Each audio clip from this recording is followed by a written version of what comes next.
Oke, kita mulai penjelasan mengenai sistem informasi yang saya buat. Jadi, seperti yang diarahkan untuk membuka sistem informasi ini, perlu kita install aplikasi Exam untuk mengakses localhost-nya. Jadi nanti kalau misalkan dimulai dari localhost itu, kita sebetulnya akan diarahkan ke phpMyAdmin ya, untuk bisa bikin database-nya.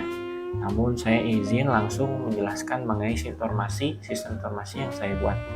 Jadi saya tempatkan sistem informasi ini tuh di folder htdocs untuk nanti localhost-nya bisa akses folder dari sistem informasi funneling campaign yang saya buat.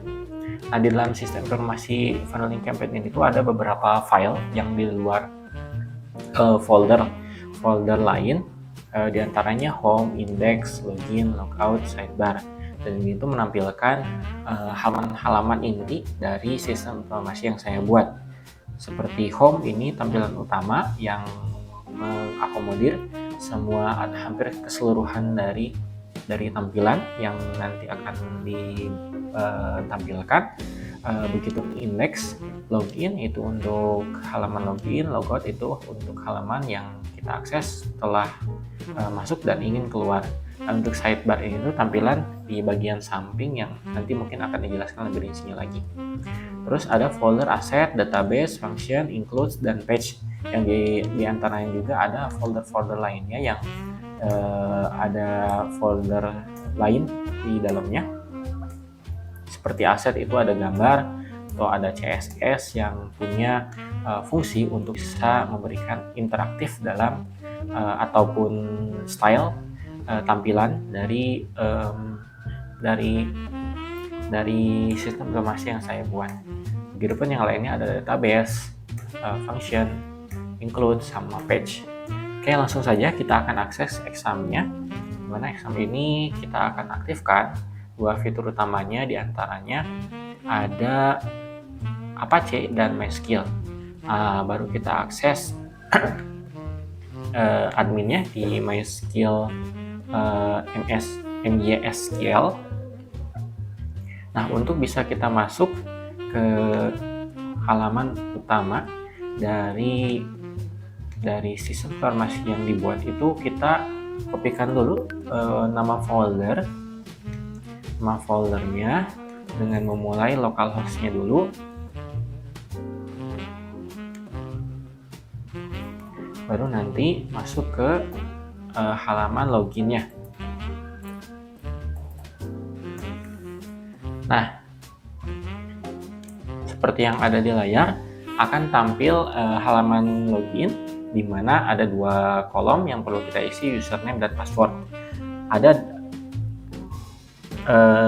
username yang bisa kita akses dengan tulisan admin, dan passwordnya juga admin 123 yang sudah tampil di halaman loginnya. Nah, setelah kita ketik itu, kita baru klik login. Setelah login itu akan masuk ke dashboard utama sistem informasi. Di sini ada data yang sudah saya masukkan. Saya izin buat bisa hapus dulu data-datanya biar nanti tampil sesuai dengan data yang akan saya inputkan sekarang. Oke, di halaman home ini langsung mengakses dashboard utama atau tampilan dari laporan yang bisa kita input di dalamnya. Sebelum itu saya izin untuk masuk ke halaman AIDA dan panduan.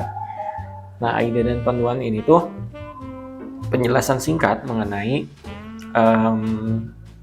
cara kerja dari funneling campaign yang saya buat. Sebetulnya metode funneling itu banyak istilahnya, cuman saya coba persingkat dengan empat kategori, diantaranya awareness untuk menjangkau seberapa banyak reach yang dijangkau, leads berapa banyak orang yang minat dan menanyakan mengenai produk atau layanan kita, closing itu berapa banyak orang yang tertarik dan membeli produk atau berlangganan dengan jasa kita, dan itu ROI itu return of investment, berapa persen dari investasi yang kita keluarkan dibagi investasi yang kita dapatkan. Jadi itu ada ukuran seberapa untung kita dari campaign yang kita bikin. Oke, kita langsung masuk ke form laporan. Di form laporan ini kita akan masuk ke tampilan utama untuk kita isi kolom-kolom yang jadi form laporannya. Di bagian atas itu ada banner dengan tambahan fitur slideshow, dan di bawahnya ada kolom untuk kita bisa menambahkan laporan campaign. Contoh campaign apa yang kita masukkan, misalkan iklan zakat fitrah, misalkan zakat fitrah, judul zakat fitrah, judul iklan zakat fitrah, kategori zakat. Nah, kita perlu tahu juga dari promosi yang kita pasang, kita upload atau publish, itu berapa awareness-nya, berapa reach yang kita jangkau. Misalkan ada 500.000 dan leads-nya itu ada 500 dan closing itu ada 50. Biaya yang kita pasang itu misalkan 500.000. Pendapatannya itu ada 5 juta. Nah, di sini langsung otomatis ROI-nya akan menghitung. Jadi dari rumus ROI-nya itu biaya iklan dibagi pendapatan kali 100, hasilnya 90%. Ini kita bisa isi tanggalnya dan deskripsi dari campaign yang kita pasang atau yang kita iklankan.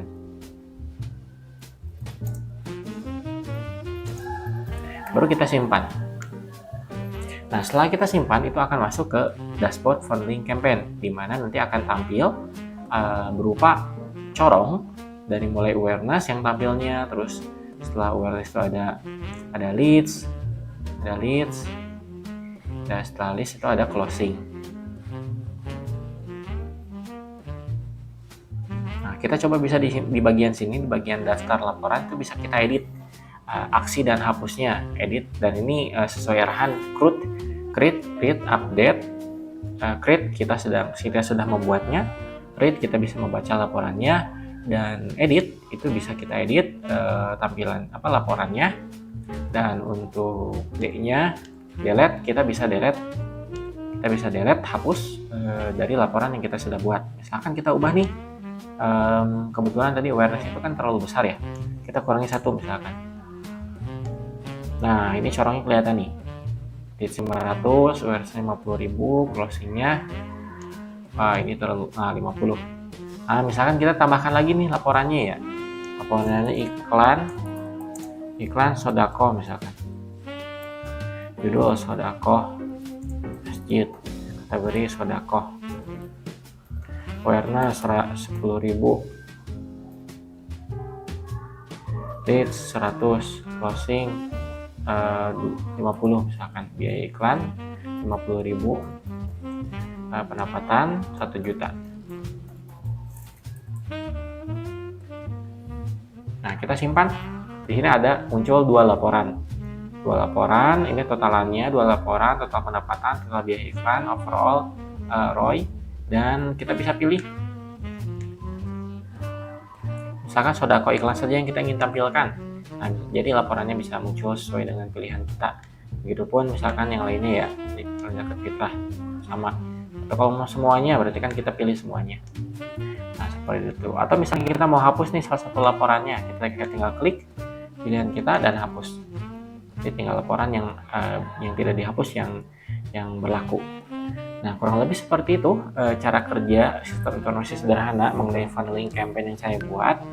Dan nanti kalau misalkan mau keluar dari halaman ini, tinggal klik laporan. Akan masuk ke dashboard, login kembali ya. Selebihnya untuk informasi mengenai coding yang dipakai, saya lampirkan di laporan Word. Terima kasih atas waktunya. Mohon maaf bila ada salah kata, dan kalau ada kurang dan lebihnya mohon untuk dikoreksi dan memberikan masukan ke saya. Terima kasih. Wassalamualaikum warahmatullahi wabarakatuh.